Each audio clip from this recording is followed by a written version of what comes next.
Happy April, San Diego. What's happening? We are coming at you live today, and my trusted friend over here, / colleague / confidant / business partner / Tammy There's K. a lot of slashes there. I like it. I'm just going to call you Slash from now on. Where are we today? We are in downtown. We're in the Gaslamp office here at Berkshire, Hathaway, HomeServices, California Properties. I just stole Tammy's line. Plug. We are in our Gaslamp office here in downtown San Diego on 5th Avenue in between Market and Island. Oh my God, she went there. She went specific on the corner of next to what? Yeah, there's a 7-Eleven across the street. Right. There is a shoe store to the left of us. There's restaurants to the right. So for those of you who aren't familiar with the Gaslamp District, it is the place to go. If you're just visiting San Diego, everybody's like, oh my gosh, we're staying in the Gaslamp District. Yes. And we're like, as locals, we're like, I would not stay in the Gaslamp District. I'd probably stay in Little Italy, or I'd probably stay, if I stayed in the Gaslamp, I'd probably stay at the Pendry. Well, yeah. Or the Omni. Yeah. But see, why we like it as real estate agents is because we have a window, a storefront, like basically we're on the street right there. When you list with us, your property goes right in that window. That's right. And millions of people walk by that a year. Right. I mean, it's crazy when any convention that we have or whatever, the convention center is a few blocks down that way. People are always walking by here, you know. Which, you know what, now that I think about it, I don't think any other offices have that window. They don't. Not in downtown. There is not any downtown in this area that have it at all. There used to be back in the day when I first started real estate about 18 years ago. Right. There were a couple. I'm sorry, what was that, 8 months ago? Yeah, 8 months ago. There were a few, but now it's only us. So it's really cool. I liked how you said when you list with us, because you will be listing with us. Yes. Because of that window, not just because of that window, but because like I say all the time, 2 Ks, 2 Tammys, twice the fun. Yes. Never bored. Never bored. So yes, we're in our Gaslamp office today, and we've had a full day. Oh my gosh, we've had such a full day. I love days like this because it kind of takes us out of the normal real estate world, right? When we're out there hustling in the streets. Okay, wait, that didn't come out right. Always hustling in the streets. As my mom would say, you're an alley cat. Why are you being an alley cat? That's a total tangent. That's funny. So if we're out there like in the streets working for our clients, whether we're, listing appointments or home inspections or whatever we're doing out there in real estate world, it's nice to be in the office and just do something different. Monotony. Totally does. Well, and we is have there monotony in our world? No, kind of, but not really. Gosh, no, we have zero monotony. Everything's always changing. But we have a great office here, so yes, that's where we are today, and we like to switch it up in terms of our venues every now and again. So I'm hoping to get back to Spotlight on San Diego. Yes. So we're hoping to secure some restaurants. I know COVID kind of threw it off, and a couple of things threw it off, but we're really looking to get back to the Spotlight on San Diego series. So today we are talking real estate. Yes, fun stuff about what's going on. The summer's here. I don't know about you, but I think around this time of the year, especially if you have to go to North County or even on the freeway, I feel like this time of the year and the things that happen around us, whether it's spring break or Coachella happens, because, those are usually milestones of the summer that's on the horizon, right? We've got the fair that's coming up. We've got Comic-Con that's coming up. We've got the horse races that's coming up. Opening day at Petco. Petco's next week. So all of these events affect real estate. They affect the way that we do business. They affect the sellers in terms of, oh my gosh, do I sell now? Do I wait? It affects buyers in terms of, oh my gosh, is it, going to be an influx of buyers again? But we know based on what we've talked about, rates are higher right now, but historically speaking, they're still low. Very low. So talk to us about that. What do you think? What are your thoughts on that? Well, first of all, let me touch on the point of summertime. That is right around the corner. That is when the majority of people typically sell. Why? Because kids are out of school. It's easier to, maneuver things, whatever. So that's right around the corner. And the reason why I'm bringing this up is once summertime hits, we're going to have an influx of properties come on the market, meaning if you're listing your property, you're going to have more competition. Now, I know that the properties are not staying on the market very long at all, but there still is a little bit of time. You know, there's some people, because of the interest rates, have dropped out altogether, right? Because their buying power went to basically nothing, right? And some have changed, you know, with the interest rates ticking up, we know that changes everything. But my point today is it's a really good idea if you're thinking about selling to get that ready to go and do it now before you have that influx of all of the properties that are going to come on the market, because the less competition, obviously, the more chances of selling your property at a higher price is. Right. We know that. Right. So with that being said, I think it's a great time to consider it, at least, you know. And when's a good time to sell? Whenever you're ready to sell. Right. And it's always a good time to sell. Right. Right. Right. Right. And then you said something pretty poignant, where the buyers, they're dropping out because the rates are so high. And who wants to get into that competitive rat race right now anyway, if the rates are just ticking up, right? But I got to give it to the ones that are hanging in there. Yes, there's the buyer fatigue that we've had, and you know, there's still some buyers that are just sticking with it. You know, absolutely. You've had a couple of them, and they've been strong and sticking with it. Yeah. And you know, we've noticed too that getting offers, being, you know, buyers agents and listing agents, we work on both sides. We're getting offers, but they're very well qualified offers. It's not just throwing, you know, things at the wall and seeing what sticks. Right. Because as a listing agent, let's put that hat on right now. You're going to take the best offers. You know, it's not always the price, as we've talked about. It can be the price, terms, you know, it just depends on what their motivation is in selling.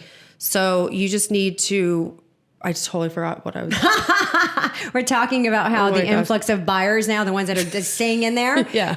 And why they're staying in there. And as listing agents, what are we looking at in terms of getting offers accepted? Jeez Louise. So we're looking at, obviously, a very strong offer in regards to, if they have a loan, we need to make darn sure that they are very well qualified, have gone through the whole process. Cross qualification. Because why are you going to take someone that isn't qualified when you can take, you know, someone that is? So and that's the thing, is now that we've gone through this for this, you know, through COVID, with all of these offers being on the table, we're making sure that people are more qualified. Right. So we're getting a bunch of offers, but not as like we were before, as I said. So just keep in mind that, you know, when the summer hits, you're going to have a lot more competition. You know, and rates are going up. Yeah. Still. And you know what? There's San Diego, as we know, around this time, the Arizona, what do they call them? Zonies.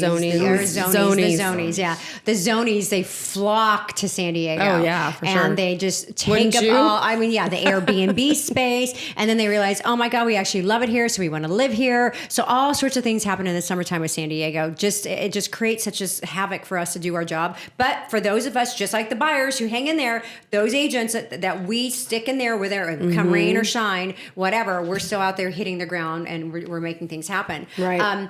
It's interesting you brought a point up that, you know, what have you seen as far as offers getting accepted? I know for me, it is definitely terms, because I'd say a year ago or 2 years ago, when it was a feeding frenzy, it was price. Sellers were like highest price and crazy over ask, right? Yeah, 5-day close, whatever. Yeah, now it's like, I just want somebody who's going to get the deal done. Well, I think that's where it's moved towards. Yep. Is it's moved towards who's going to get this. Who's going to make this happen? Right. You know, yes, this person might have they might be offering less or whatever, but who is going to make sure that this closes in the time that we have agreed upon in the contract without having to, you know, extend escrow? Right. And I think now agents are, hopefully, we've learned, and you are schooling your buyers on that. Yep. And the sellers, actually letting them know, okay, well, this person, you know, they might have this, but, you know, this person's more qualified. You know, ultimately it's the seller's decision. But it's our job to give them all the facts and figures to make an informed decision. So it's not always price. It isn't. It's crazy because I just, one of mine that just was accepted, there were 30 offers, and out of 30, they multiple counted 3, and we were one of 3. And we were not the highest offer. We didn't have the highest down payment. Right. I mean, the other 2 offers that were in contention had 20% down, and they were way higher, but they were closing in 30 days. Yeah. We were closing in 15 days with 5% down, and we won. Yeah. So it's like, For those who are out there going, oh no, it's going to shift. It's a bubble. It's this. It's that. No, no. Here's what's happening. It's settling a little bit, but here's how it's settling. Right. It's not settling in the sense that every home's going into foreclosure. I have yet to see that. Yeah, I have yet to see that. I don't think we're really going to see that. Obviously, not to any degree that we did in the past. Yeah. Of course, we have people that think that's going to happen, but I just really don't think it's going to happen. Yeah. The people that are buying now are qualified, and the people that weren't buying, like I said, I've said this to you before. Back in the day, in 2006, 7, 8, they were $30,000 millionaires. That's what I call them. Right, They're making $30,000 a year buying $1 million home. Right. How does that make sense? Right. That's not happening right now. People Right. are being qualified, very well qualified, and they're getting their properties. Yeah. So we just have to see what happens, but I don't see anything major shifting at all. Of course, there's going to be some kind of shift. Yeah. There What has are you to be. seeing in the downtown market now? I mean, I know there's a very few properties on the market. What's the latest on that? It's interesting because we've been having a lot more come on the market, but they're going off. Yeah. You know, they're coming on, but they're going off. I mean, the other day, was it last week or the week before, like 14 properties came on within like 48 hours. Yeah. But they're not sitting very long at all. I mean, there isn't that much inventory downtown right now at all. And, you know, the second you list it, I mean, obviously, if you're not ridiculously overpriced and it's not a multi-million-dollar property, chances of it going quickly are very likely. What are you seeing more demand? The one bedrooms? One two bedrooms twos, because the threes? price point. Yeah. One bedrooms, it's always the one bedrooms because it's the price point and more people can afford that. Yep. Obviously, a one bedroom in East Village is going to be different than a one bedroom in Columbia or in Marina, you know. Right. But it's the properties that people can afford, Yep. which are the one bedrooms are the ones people can afford right now. Yeah. You know, And that's not even like on the 20th floor. no, not even close. Right. I mean, it's the third, fourth floor. I mean, it's and they're over $500,000. I mean, easily. And like I said, it depends on the neighborhood. It depends on where you're at. But I mean, in my building, there's been one bedrooms sold at over $500,000. I mean, I never thought I would see that. You know, And, a lot of it has to do also with the partnership that you have with the agent on the other side, too. oh my gosh. Right? I mean, I 1000%. know we've talked about this often, but that relationship is so crucial. I know I just closed on one today, and the relationship with her initially was like, okay, wait, you're the listing agent, I'm the buyer's agent, you're supposed to be at the appraisal, not I. And what part of this aren't we getting, right? So the relationship that you have with that other side is so important because at the end of the day, you both want to help your clients and you want to get this done. Right. The goal is the same. That's the goal. Yeah. So we have the same goal. We want to make sure it happens for both of our clients, but we have to work together. We can't work. What I'm seeing a lot now, and I have in the past, but more so now, is do you ever feel like you're running the whole transaction? Like you're having, like you're like, what? Absolutely. But this is the thing in real estate. That happens sometimes. You're going to run the whole transaction, whether you're on the buy side or the, sell side, whatever. You still have to maintain that professionalism with that other agent. Yes. And you still have to keep that relationship because you're going to run into them somewhere out there. People don't realize that. You still have to keep that professionalism, as irritated as you are that you're the one doing all the work and they're doing nothing. Or little, we still have to maintain that relationship and be professional because you're going to run into them, and that you don't want to have negativity on with any agent because you never know. Right? What's that line where they say, "Be careful who's whatever you're kissing because you're going to be kissing. They might be kissing their ass later." There's a saying. Yeah. Don't burn a bridge, essentially, because you do. Because at the end of the day, if you're the buyer's agent on this deal right now, you could be the listing agent later, and it's just it all happens. What's one of the funniest things that made you scratch your head lately with another agent during a transaction? Actually, it was your transaction. Oh, God. And it's what Why do I always get the fucked up what lines? you just said. The fact that the listing agent did not think that she was supposed to be at the appraisal, and she had never done that before. That's right. She's never gone to an appraisal as the listing agent. And mind you, she's been doing this for 13 years. Dumbfounded. Even at the crazy, ridiculous height of the market, when everything was selling for way over and above, the listing agent still met the appraiser. Yeah. So that, that blew my mind. Blew my mind, and it topped anything that's happened to me in the past month. I was like, wow. It made me second guess my role in the I was like, wait, hold on. Am I the listing agent? Did I drop the ball? Did I forget to do something? But then I was like, no, I'm the buyer's agent on this one. Okay, let me ask you this. And I know I shared this with you the other day. So what are your thoughts? Okay, let's say you represent the buyers and you guys go pending. And your buyers all of a sudden decide, oh, we want to cruise a neighborhood and check it out just to kind of see what it's like during different times of the day. We're going to walk the neighborhood. We're so excited. This is our first house, You're like, yeah, go ahead. Go check it out, whatever.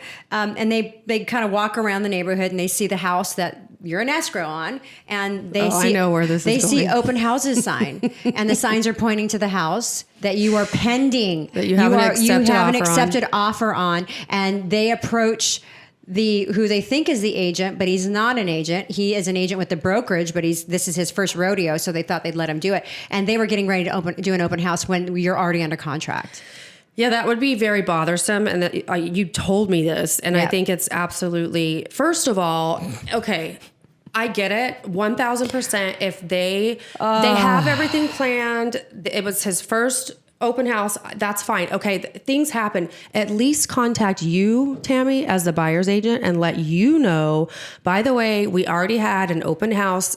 This guy, he's new or whatever, whoever it is. He's already put it out there. Yep. He's put it on social media. He's done this. We've already advertised it. Yep. So you know what? I just need to let you know we're going to be holding this property open. Yes. Because chances of the person driving by that house that's under contract are very likely. Oh, so you could have explained that to your buyers, and your buyers would have been like, "I totally get it. Yeah, I understand."